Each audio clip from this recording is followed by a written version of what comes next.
सो यदि आप अमेज़ॉन, फ्लिपकार्ट, मीशो पे सेल करते हो तो आपको पता होना चाहिए कि 90% जो सेलर्स हैं वो इस बिज़नेस में फ़ेल हो जाते हैं। वो फ़ेल क्यों होते हैं ये मैं आपको आज के इस वीडियो में बताने वाला हूँ। तो बिना किसी देरी के चलिए शुरू करते हैं। तो ई-कॉमर्स बिज़नेस में सक्सेसफुल कैसे होना है ये पता होने से ज़्यादा ज़रूरी है कि हमें क्या नहीं करना है जिस वजह से हमें ई-कॉमर्स बिज़नेस में लॉस ना हो और हमें अपना बिज़नेस बंद ना करना पड़े।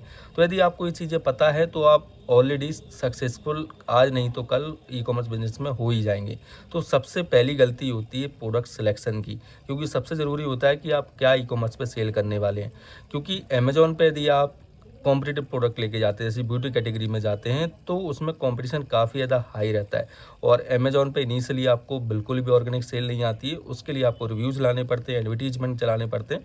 तो यदि आपके पास एडवर्टीजमेंट का बजट है, आप अपना मार्केटिंग में स्पेंड कर सकते हैं, तभी आपको कॉम्पिटिटिव प्रोडक्ट में जाना चाहिए। अदरवाइज़ यदि आप अमेज़ॉन जैसे जायंट प्लेटफॉर्म पे जाते हो जिसमें कि ऑर्गेनिक सेल अच्छी आती है, लेकिन इनिशियली आपको अपने प्रोडक्ट को पुश करना होता है, तो आपको ऐसे प्रोडक्ट के साथ जाना चाहिए जिसमें कि कंपटीशन कम हो और डिमांड अच्छा हो। और इसके बाद सेकंड थिंग आती है, वो आती है प्राइसिंग। लोग अपने प्रोडक्ट को सोचते हैं कि मैं कम से कम प्राइस पे सेल करूंगा तो मुझे अच्छी सेल आ जाएगी, लेकिन ये सिस्टम ऐसे वर्क नहीं करता है। यदि आप कम से कम प्राइस पे अपने प्रोडक्ट को सेल कर रहे हैं तो कस्टमर समझता है कि आपका जो प्रोडक्ट है उसकी क्वालिटी जो है वो चीप है। तो कभी भी आपको लोएस्ट प्राइस नहीं रखनी है, आपको ऑलवेज कॉम्पिटिटिव प्राइस रखनी है और अच्छे खासे मार्जिन लेके चलना है, ताकि अच्छा खासा दबा के पैसा आप ई-कॉमर्स बिजनेस में बना पाएँ। इसके बाद थर्ड जो होता है वो होता है एडवर्टीजमेंट। एडवर्टीजमेंट लोग बिना स्ट्रेटजी के रन करते हैं, उनको पता नहीं होता है कैसे एडवर्टीजमेंट रन करने हैं, कब रन करने हैं और कौन से एडवर्टीजमेंट उनको अपने प्रोडक्ट पे चलाने हैं। इनिशियली लोग आरओआई कैंपेन चला देते हैं फ्लिपकार्ट में इनिशियली, लेकिन आरओआई कैंपेन स्टार्टिंग में हमें नहीं चलाना चाहिए। पहले हमें चलाना चाहिए कीवर्ड टारगेटिंग कैंपेन, ताकि हमारा जो प्रोडक्ट है उन कीवर्ड्स पर रैंक करे। फिर उसके बाद आरओआई कैंपेन चलाना चाहिए सेम कीवर्ड्स पर, ताकि उन्हीं कीवर्ड्स पे आपको अच्छा आरओआई फ्लिपकार्ट ला के दे।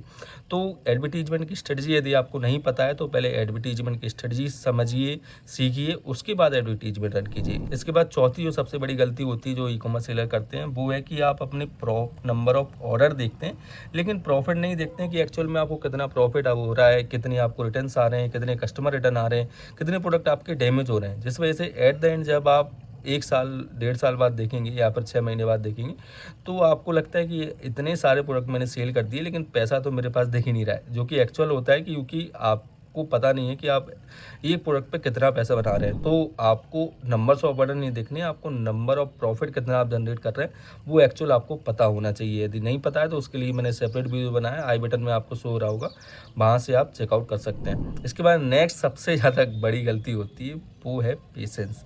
कि लोगों को पेशेंस नहीं है। लोगों को लगता है कि आज मैंने ई-कॉमर्स बिजनेस स्टार्ट किया, अमेज़ॉन, फ्लिपकार्ट, मीशो पर सेल करना स्टार्ट किया और मैं अगले महीने से ही 50,000 रुपये या फिर लाख रुपए हर महीने बनाने लग जाऊंगा। क्योंकि कई सारे वीडियोज़ हमारे सामने आते हैं, इनके थंबनेल पे लिखा होता है लाख रुपए महीना बनाए, 5 लाख रुपए महीना बनाए, मीशो पे सेल करें, फ्लिपकार्ट पे सेल करें, अमेज़ॉन पे सेल करें। तो हमें लगता है कि जैसे ही हम स्टार्ट करते हैं और हमें लाख रुपए महीना आना स्टार्ट हो जाएगा, लेकिन ऐसा नहीं होता है। आपको टाइम देना पड़ता है।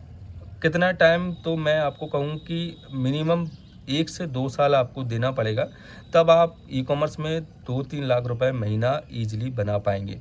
तो आप सोच रहे हैं कि जस्ट आपने इसी महीने स्टार्ट किया, फॉर एग्जांपल आपने मई में स्टार्ट किया और अप्रैल में आपको लाख रुपए महीना आना शुरू हो जाए, तो ऐसा नहीं होता है। आपको इनिशियली लॉस भी हो सकते हैं, तो लॉस आपको झेलने पड़ेंगे, आपको नई-नई चीज़ें सीखनी पड़ेंगी रेगुलरली और नई-नई चीज़ें ट्राई करनी पड़ेंगी, तभी आप ई-कॉमर्स में अच्छा खासा पैसा बना पाएँगे। तो उसके लिए ज़रूरी है कि आप पेशेंस रखें और जितना ज़्यादा हो सके गलतियाँ कम से कम करें।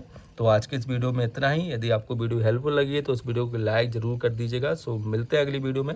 Keep selling, stay awesome.